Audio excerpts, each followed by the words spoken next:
France Info. 8h21, c'est l'heure du choix de France Info. Le choix de France Info ce matin, puisque c'est la fête des pères, et bonne fête au papa, eh bien nous nous intéressons aux jeunes pères, puisque depuis 2 ans maintenant, le congé paternité est porté à 4 semaines. Il y a même 4 jours obligatoires. Bonjour Nicolas Piquet. Bonjour. 2 ans après l'allongement de ce congé, et même si la majorité des pères profitent d'un congé paternité rallongé, eh bien certains papas sont réticents. Il faut dire que leurs employeurs ne jouent pas toujours le jeu. Oui, et ça peut même aller jusqu'au licenciement. Jérémy est embauché il y a 3 mois comme jardinier d'une villa à Cannes et il précise bien à ses patrons qu'il attend la naissance de son 2e enfant.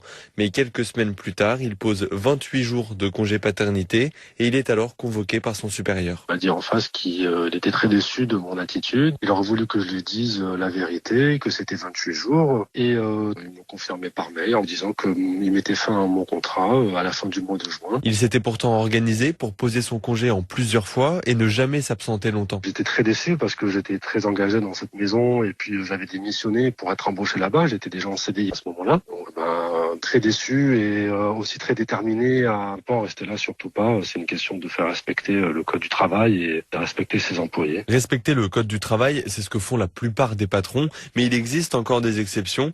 Pour Patrice Bonfils, fondateur du blog Le Paternel, changer la culture d'entreprise est donc indispensable. Encourager les hommes à prendre leur congé paternité, c'est normaliser le fait qu'un salarié soit amené à quitter l'entreprise pendant quelques semaines, quelques mois au moment de la naissance d'un enfant. Et c'est donc favoriser l'égalité entre les femmes et les hommes par rapport à la parentalité. Il n'existe pas encore de bilan chiffré pour savoir si les papas prennent plus de congés paternité depuis l'allongement de sa durée.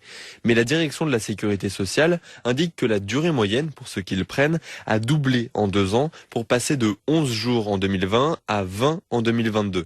Au-delà des chiffres, Violaine Dutrot, autrice du livre Maternité, Paternité, Parité, elle aimerait bien s'immerger dans le huis clos familial, savoir si l'allongement du congé paternité apporte un équilibre. Par exemple, y a-t-il moins de dépression postpartum chez les mères? Est-ce que cette mesure a permis des réorganisations du travail? Est-ce que des hommes qui ne se sentaient pas légitimés dans leur rôle de père se sentent aujourd'hui légitimés? Elle souhaite que le congé parental soit de la même durée pour les 2 parents, à l'image du modèle espagnol, c'est-à-dire 16 semaines. Et les principales difficultés, c'est dans les petites entreprises, puisque c'est compliqué de laisser un employé qui s'absente un mois entier. Jean-Guillaume Darret, délégué général du syndicat des indépendants et des TPE.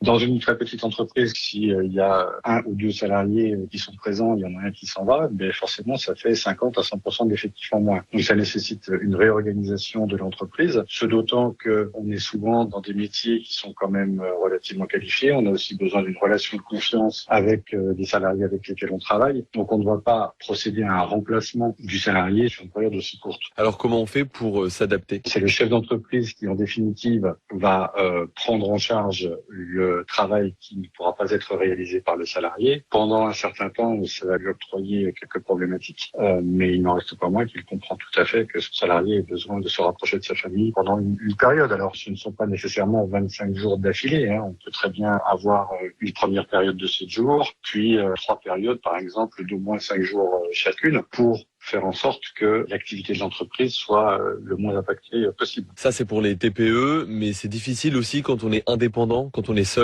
dans une entreprise? La réponse est dans la question, en fait.